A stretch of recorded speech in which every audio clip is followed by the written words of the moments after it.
செல்வகுமாரின் மதியம் 2:30 வானிலை ஆய்வறிக்கை. அதிகாரப்பூர்வ வானிலை அறிக்கைக்கு இந்திய வானிலை ஆராய்ச்சித்துறை அறிக்கையை பார்க்கவும். 2026 மே 24 ஞாயிற்றுக்கிழமை மதிய நிலவர ஆய்வறிக்கை. வானிலை அமைப்பு. ஆந்திர பிரதேசம், ஒடிசா இடைப்பட்ட பகுதிக்கு நகர்ந்திருக்கிறது காற்று சுழற்சி. காற்று குவிதல் தமிழ்நாட்டிலே ஏற்பட போகிறது இன்றிலிருந்து 3 நாட்களுக்கு, ஞாயிறு, திங்கள், செவ்வாய்.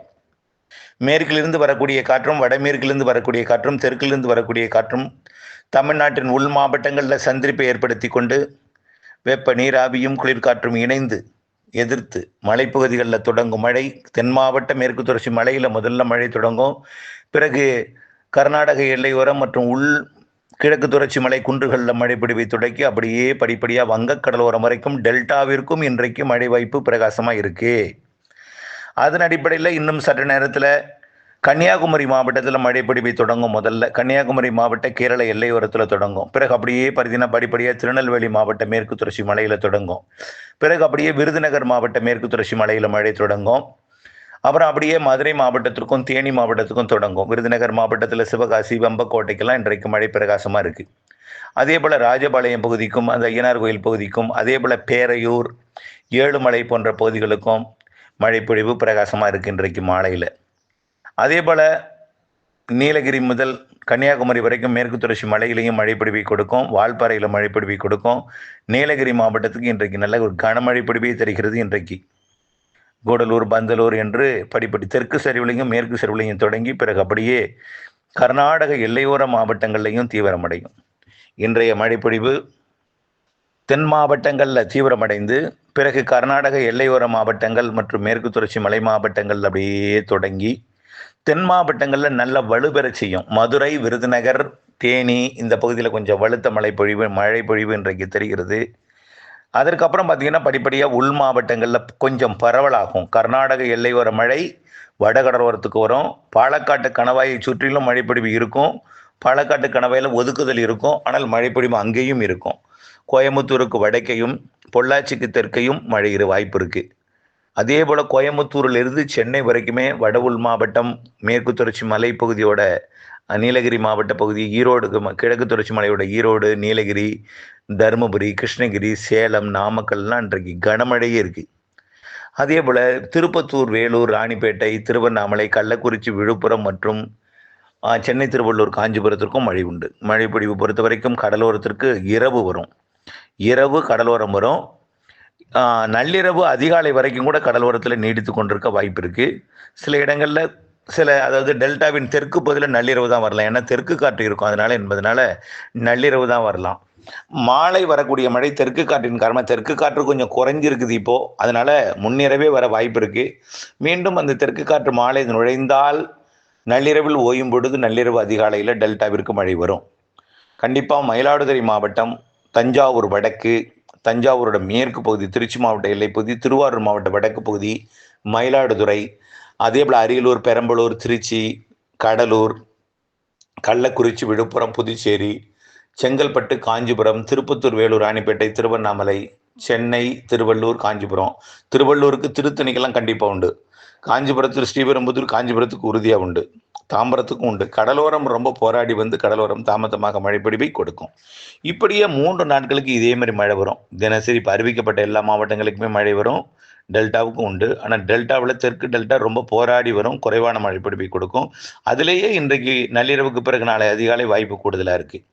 சரி, 27, 28 இந்த வெயிலை பொறுத்த வரைக்கும் பாருங்களேன். சென்னையில் நிறைய அந்த வானிலையோட அந்த காரணிகள், எதனால வெயில், எதனால வேர்க்குது அப்படிங்கிறதே ஊடகங்கள்லாம் தவறான தகவல் கூட நிறைய சொல்லிட்டு இருக்காங்க. அதாவது அதிக ஈரப்பதமும் வெயில், அதாவது வெப்பம், அனல் காற்றும் இருக்கிறதுனால அசௌகரியம் ஏற்படும். என்னது அதிக ஈரப்பதம் எங்கிருந்து வந்துச்சு?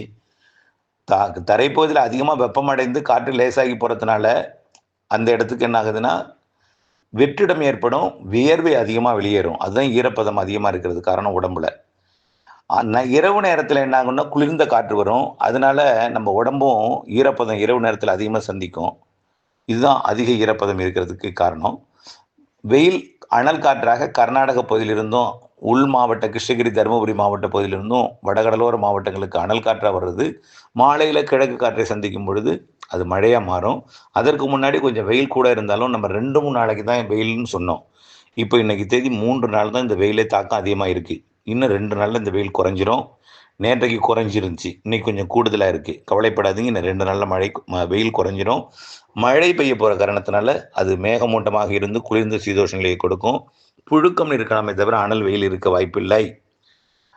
அடுத்தபடியாக 28ஆம் தேதி தென்மேற்கு பருவமழை தொடங்க போகுது. மிக வேகமாக தென்மேற்கு பருவமழை முன்னேறுங்க. தமிழ்நாடு தொடங்கி வரக்கூடிய ஜூன் 5ஆம் தேதிக்குள்ளரே ஆந்திர பிரதேசம், தெலுங்கானா வரைக்கும் முன்னேறும். வேகமாக முன்னேறும். இப்போ ஜூன் மாதம் இந்த மாதம் கடைசியில் தொடங்கக்கூடிய தென்மேற்கு பருவமழை அது மிதமாக அளவாக தமிழ்நாட்டில் வெப்பச்சலனத்துடன் இணைந்த மழைப்பொழிவை கொடுக்க போகுது மாத இறுதியில். தென்மேற்கு பருவமழை நேரத்தில் உருவாகக்கூடிய காற்று சுழற்சி கேரளாவிற்கு மழைப்பொழிவை கொடுக்கும், தமிழ்நாட்டின் மேற்கு தொடர்ச்சி மலைக்கு மழைப்பொழிவை கொடுக்கும். ஆனால் அதே நேரத்தில் ஒடிசா, மேற்கு வங்கம் அருகே வரக்கூடிய வலுவான நிகழ்வு இந்த காற்றை வலுவாக ஈர்த்து கரைத்துவிடும் என்பதனால இந்த நிகழ்வு அந்த மேற்கு வங்கம் நிகழ்வு புயலாக மாறி அல்லது மண்டலமாக மாறி செயலிழந்த பிறகு அடுத்த நிகழ்வு 3ஆம் தேதி 4ஆம் தேதி உருவாகி கேரளாவில் தென்மேற்கு பருவமழை வலுவாக கொட்டச் செய்யும். கண்டிப்பாக இந்த சூப்பர் எல்னினோ என்கின்ற அந்த உலக வானிலை வல்லுநர்களின் ஒரு அச்சுறுத்தலான வார்த்தைகள் அடிக்கடியும் அதே தகவல்களை தமிழ்நாட்டில் உள்ள அனைத்து ஊடகங்களும் மீடியாக்களும் கடுமையான விவசாயிகளை அச்சுறுத்தி எப்பொழுதும் பயத்தோட அச்சத்தோட கேள்விகள் எழுப்பி கொண்டே இருக்கீங்க. திரும்ப திரும்ப சொல்கிறது அதே தான். இன்னைக்கு கூட 4 பேர் 5 பேர் கேட்டாங்க. திரும்ப திரும்ப சொல்கிறது அதே தான். நல்லா பொறுத்து இருந்து பாருங்க. தென்மேற்கு பருவமழை நிறைய இருக்கு. அணைகள் ஜூலையிலே நிரம்புங்க. ஜூலை முற்பகுதியிலே நிரம்ப வாய்ப்பு இருக்கு. கண்டிப்பாக ஜூலை இறுதிக்குள்ளே நிரம்பணும். ஆகஸ்ட்லாம் உபரி நீர் திறக்கும் அளவிற்கு மேட்டூர்லேருந்து தண்ணி இருக்கும். ஜூலையில் இது தொடர்பான அறிக்கை இதற்கு தொடர்ந்து வரக்கூடிய இதுக்கு பின்னாடியே ஒரு அறிக்கை வழங்குறேன். நீண்டகால அறிக்கையாக தென்மேற்கு பருவமழையும் வடகிழக்கு பருவமழையும் இணைந்து மிக துல்லியமான ஒரு ஆய்வறிக்கையோட சமர்ப்பிக்க இருக்கிறேன். என்ன கேள்விகள் நிறைய வருது. தென்மேற்கு பருவமழை பற்றாக்குறை இருக்கும், அனல் காற்று இருக்கும், வெயில் இருக்கும், செப்டம்பர் வரை வெயில் இருக்குன்னு சொல்கிறாங்களே, உண்மையா? நிறைய கேள்விகள் இருக்குது. நாம் திரும்ப திரும்ப சொல்கிறது அதுதான். பசிபிக் பெருங்கடல் வெப்பம் அதிகமாக இருந்தாலும், அமெரிக்க பக்கம் வெப்பம் அதிகமாக இருந்தாலும், ஆசியா பக்கம் அதை விட கூடுதல் வெப்பம் இருக்குது. மத்திய பசிபிக் பெருங்கடல் வெப்பம் அதிகமாக இருக்குது. இதனால் வலுவான புயல்கள், அதாவது சூப்பர் புயல்லாம் அதிகமாக ஆசிய பக்கத்தில் உருவாக்கி சீனா எல்லாம் தாக்கும்னு ஏற்கனவே சொல்லியிருக்கோம். அதே அவ்வளோ அதிக வெப்பம் ஆசிய பக்கம் இருக்குது. அதை விட அதிக வெப்பம் இந்தியாவுக்கு தெற்கே இருக்கக்கூடிய நிலநடுக்கோட்டு இந்திய பெருங்கடலும் தெற்கு இந்திய பெருங்கடலையும் அதிக வெப்பம் இருக்குது. வங்கக்கடல், அரபிக்கடல் 31 டிகிரின்னு சொன்னேன். அதனால் இதெல்லாம் நம்ம ஏற்கனவே தொகுத்து வழங்கி இருக்கிறோம். ஆகவே கண்டிப்பாக பொறுத்திருந்து பாருங்கள். தொடங்கும் பொழுது மழை கொஞ்சம் தீவிரம் இல்லாமல் இருந்தாலும் 3ஆம் தேதிக்கு பிறகு தென்மேற்கு பருவமழை வலுத்த பலத்த மழையாக இருக்கும். ஜூன் 10-15 தேதிக்கு மேலே ரெண்டாவது இந்த நிகழ்வுக்கு அடுத்த நிகழ்வு வர்றதெல்லாம் மிக வலுத்து இருக்கும். ஜூலை இறுதிக்குள் அனைத்து அணைகளும் நிரம்பும். ஆகஸ்டில் உபரி நீர் திறக்கும் அளவிற்கு மழை இருக்கும். வட இந்தியாவிற்கும் அது மாதிரி தான். இமயமலை மாநிலங்கள் இடையிடையே கொஞ்சம் ஓய்வு இருந்தாலும் நல்ல மழைப்பிடிவு கொடுக்குன்னு சொல்லியிருக்கிறோம்.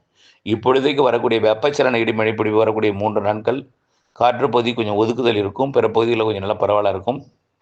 காற்றுப்பகுதி எதுன்னு உங்களுக்கு தெரியும். அதே போல் மாலை இரவு இடிமழைப்பிடிவு வரக்கூடிய நாட்கள் வெப்பத்தை குறைக்கும். பிறகு தென்மேற்கு பருவமழை அதையும் வெப்பத்தை குறைச்சிடும். ஜூன் முதல் வாரத்திலிருந்து வலுக்கும் மழை என்பதையும் புரிந்து கொண்டு இணைந்திருக்கவும் அடுத்து வரக்கூடிய நீண்டகால அறிக்கையை கேட்டு பயன்பெற அன்போடு கேட்டுக்கொள்கிறேன். நன்றி.